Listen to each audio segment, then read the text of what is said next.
দোকানটা আমি নতুন 2 দিন ধরে ভাড়া নিচ্ছি। হ্যাঁ, প্রথম 4 দিন 1 সপ্তাহ আগে এসে এই দোকানে বসছে 500 লোক এই দোকানটার ভিতরে। আমি বললাম যে এটা ব্যক্তিগত একজনের প্রতিষ্ঠান, এনে বসা ঠিক না, আপনারা আপনাকে অফিসে বসেন। যাই হোক, ওই দিন বৈশাখ গেছে। আজকে আমার দোকান বন্ধ ছিল। আমি আসার পর আমি কেন আমার দোকানে বসতে দেওয়া হবে না, আপনারা অফিস আছে, আপনারা অন্য জায়গায় বসেন। এই জন্য আমার সে তার ক্ষমতা বলে সন্ত্রাসী বাহিনী লইয়া আমার অ্যাটাক করছে, আমারে মারছে। আক্তার হাজি তার সন্ত্রাসী বাহিনী নিয়ে আমারে মারধর করছে। আমি এটা সুস্থ বিচার চাই। আমি একজন এই মার্কেটে বিশিষ্ট ব্যবসায়ী, কেন আমার সম্মান হানি করলো, ইজ্জত হানি করলো, এটার আমি সুষ্ঠু বিচার চাই সবার কাছে, জনগণের কাছে, প্রশাসনের কাছে, এমনকি প্রধানমন্ত্রীর কাছে পর্যন্ত আমি বিচার চাই। কেন একজন বিশিষ্ট ব্যবসায়ীকে হাত দিল 500 লোকের ভিতরে? আমার অপরাধ ছিল, আমার দোকান আমি খুলা বসতে দেই নাই, তা করে আমি বসতে দেই নাই, আমি জায়গা দেই নাই।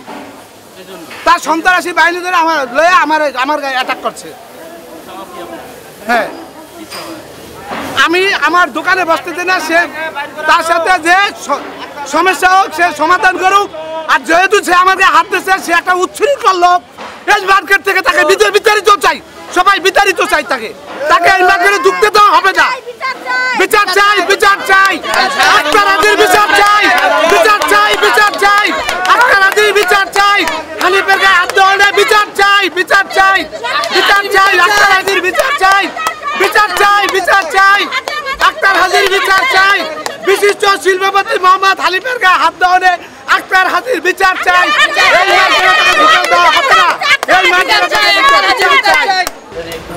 অ্যাকচুয়ালি আমরা এই মার্কেটটা যখন করি 2012 সালে আমাদের একটা সমিতি হয়।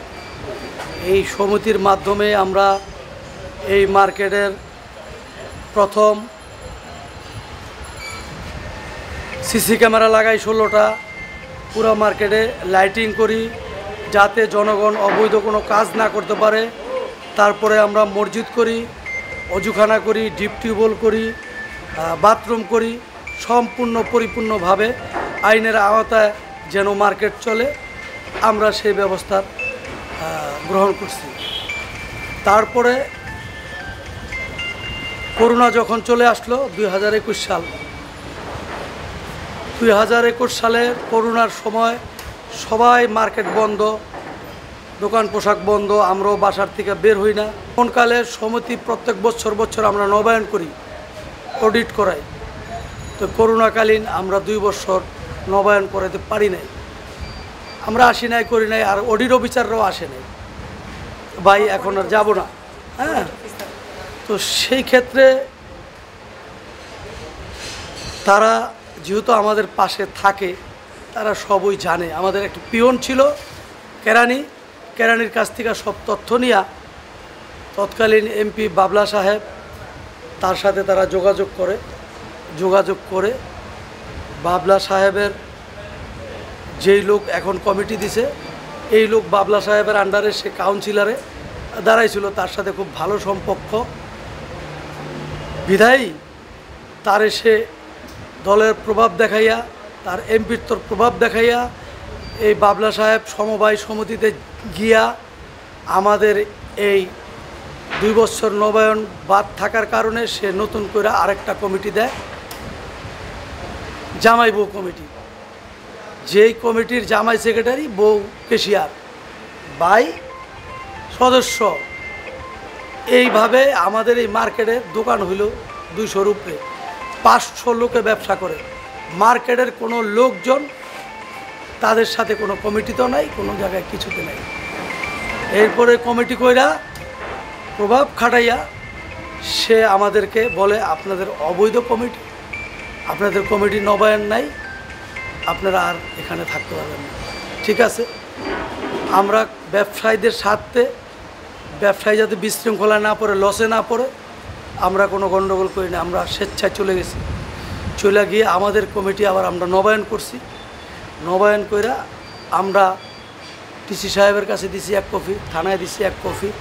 দেওয়ার পরে ডিসি সাহেব দেখছে যে আপনাদের কমিটি যেহেতু বহাল করা হয়েছে, তাহলে আপনাদের কমিটি আপনারা বৈধ।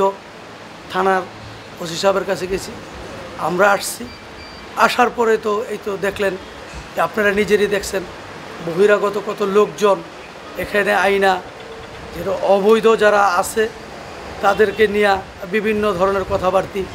মসজিদ, আল্লাহর ঘরে এত সুন্দর মসজিদ করছি, মসজিদ ভাঙ্গা ফ্ল্যাটের সাথে ঢুকাই দিছে, সেই কথাটাও বলার কোনো লোক নাই। বলে ওয়াকফা করছেন নি, আরে বাবা মসজিদ করে দিছি 60 লক্ষ টাকা খরচ করে, এখানে ওয়াকফার কি আছে? ওয়াকফা আমরা কি মসজিদ ভাঙ্গা কি দোকানদারি ব্যবসা করতে পারবো? পারবো না। তারা ব্যবসার জন্য মসজিদ ভাঙ্গা নিয়ে গেছে।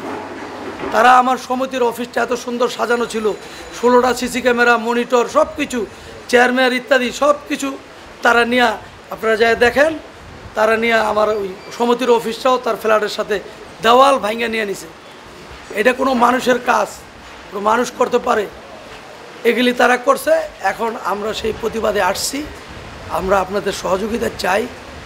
আপনারা সৎভাবে, আল্লাহর ঘর মসজিদ আমাদের হৃদয়ে রক্তক্ষরণ হয়, যেভাবে আমরা মুসলমানদের সন্তান, আমাদের মসজিদ ধর্মীয় উপাসনালয়, এই মসজিদ যেভাবে রক্ষা হয় আপনাদের কাছে সহযোগিতা কাম্য করি। উনি বলেছেন যে আপনি লোকজন এনে ওনাকে অনেক মারধর করেছেন, সত্যতা?